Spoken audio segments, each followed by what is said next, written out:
All right, here's a update on day 10, I think, about on the 20-gallon long reef tank. And we're looking at the sump here because that's where most of the changes are. Went to the local fish shop today and picked up a few things, mainly for the sump here. Let's start out with the light. It's a Finnex, I forgot if it's a Ray 2 or whatever, LED light. It's a 10-inch model. I didn't realize this before, but they actually have models where they have a switch here on either side. There's one here, there's another switch on the other side that independently controls the blue and the white lights. Now this one here, I'm told, at least by the guys at the shop, that it's really great for growing algae in a refugium. And so I picked that up. I think it was like 25 bucks, roundabout. I also picked up some chaeto algae. So that's in the refugium now. Kind of excited to actually have something in here finally. Got little bits of rubble that I put in there the other day.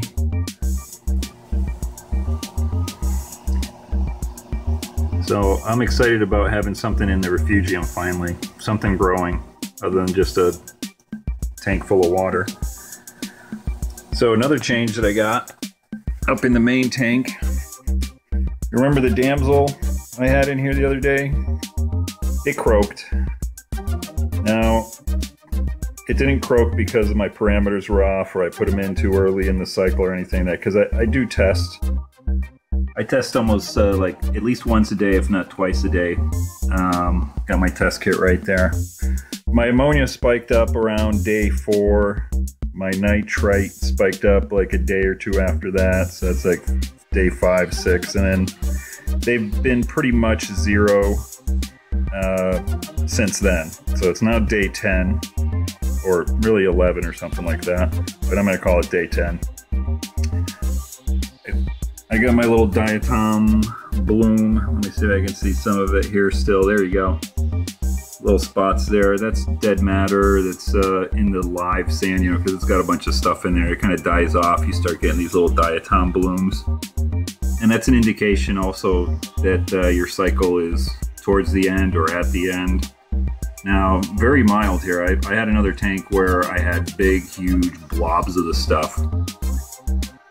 But this one here, I'm thinking, at least my theory is that because I had the sump, and that was running on the 10-gallon I had before, you know, it already had biological stuff. There's, you know, bacteria and everything else already growing inside of the sump on the glass walls and everything, you know, inside of the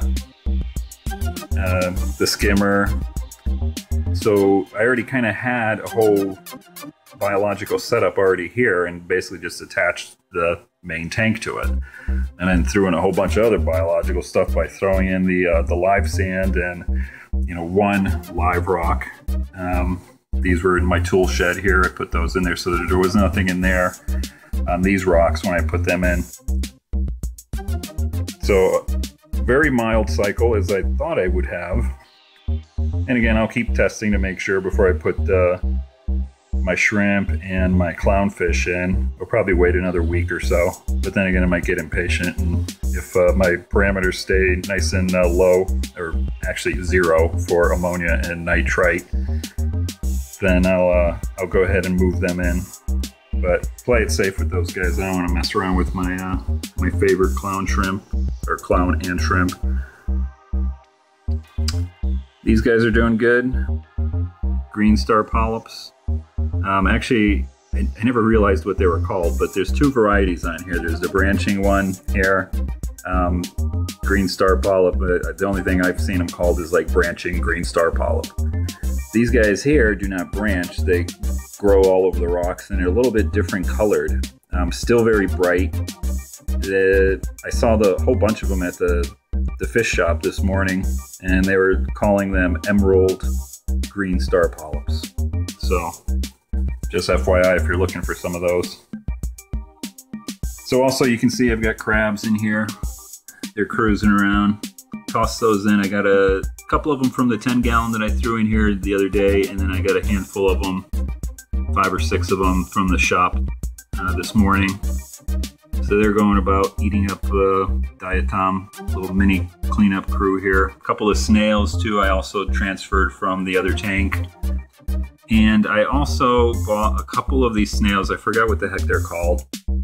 I'm bad at names, but you can see these little trunks sticking up right there out of the sand. They burrow into the sand, and they got a little trunk that they stick up like that.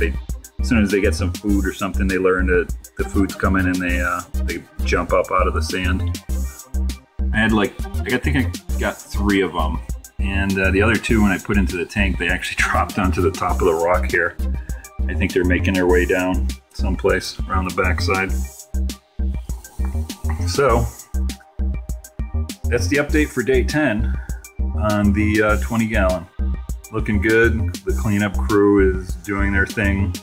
My parameters are looking good. Looks like the cycle is over. And I'm really excited about actually finally getting something in here. I've actually got some more chaeto algae and red grape algae, I guess is the common name, in the mail. That should be here next week, along with a bunch of copepods that I'll toss in here too. A question for anybody out there, post in a comment. I've been debating whether to put a sand bed in the refugium here. There seems to be a couple of different schools of thought on that. Some people like to just have the glass bottom like I have because it's got a fairly low flow through here. Now when I put stuff in here, it's got a pretty decent flow. Stuff circulates around like this inside of here.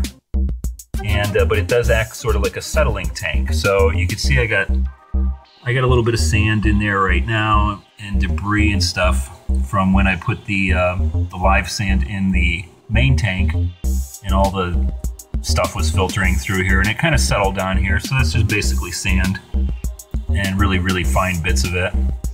But some people say don't put a sand bed in there. Keep it, you know, bare glass like that. So when you're doing water changes, you can siphon all the crap that settles out over there. Then there's other group of people who say put a big sand bed in there, a deep sand bed, because you're going to get more biological stuff, worms and all this other stuff that's going to be able to take care of all the crud that does settle in there.